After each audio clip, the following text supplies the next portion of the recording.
প্রায় ১৫ বছর পর হঠাৎ একদিন হোটেলের লবিতে দেখা হয়ে গেল আমার এক পুরনো বন্ধুর সাথে। শৈশবের সেই মৃদুভাষী ভদ্র শান্তে ছেলেটি যে খুব সাধারণ জীবনযাপন করত, আজও সেই আগের মতোই রয়ে গেছে। চেহারায় বিনয়ের ছাপ, পরনে সাধারণ পোশাক, চালচলনে নেই কোনো বাহুল্য।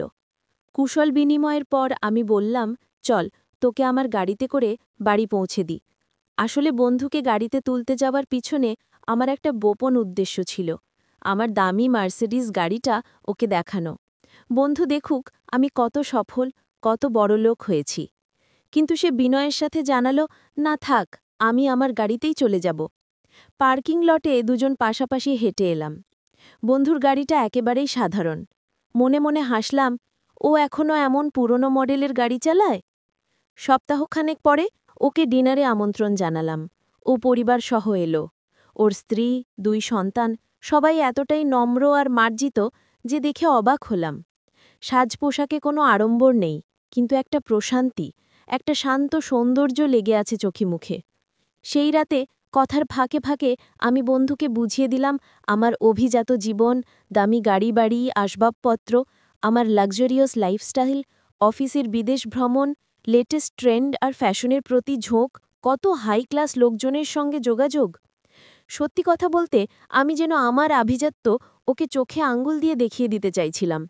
মোবাইলে একটার পর একটা ছবি দেখাচ্ছিলাম, গল্পের ফাঁকে ফাঁকে আমার অফিসের বিজনেস ডিলের প্রসঙ্গ তুলছিলাম।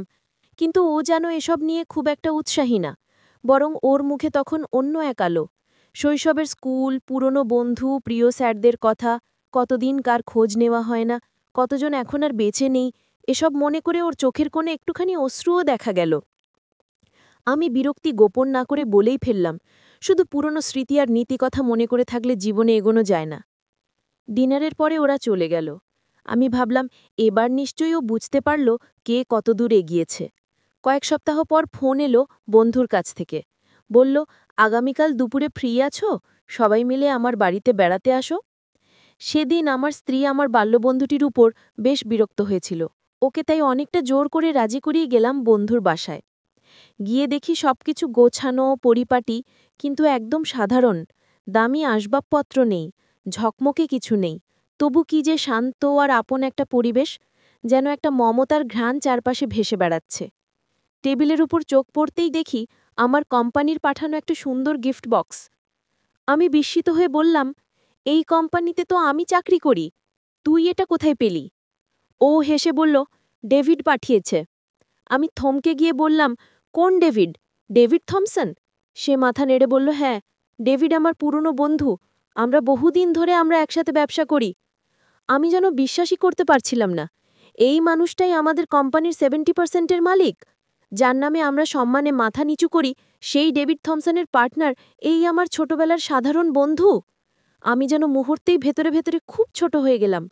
যে মানুষটিকে আমি আমার দামি জিনিসপত্র দেখে মুগ্ধ করতে চেয়েছিলাম, সে তো নিজেই আমার চাকরিদাতার বন্ধু।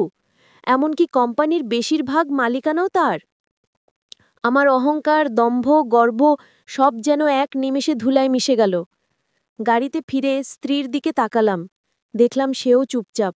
আমাদের মুখে কোনো কথা নেই, কিন্তু মনের মধ্যে চলছে অনেক কিছু। হঠাৎ মনে পড়ল, আমাদের স্কুলের সেই প্রিয় স্যার বলতেন, যে নদী যত গভীর, তার বয়ে চলার শব্দ তত কম। আজ মর্মে মর্মে উপলব্ধি করলাম কথাটার মানে। যাদের হৃদয়, মানসিকতা আর আত্মবিশ্বাস গভীর, তারা কখনো বড় বড় কথা বলে না, বাহারি জিনিস দেখে বড় হওয়ার চেষ্টা করে না।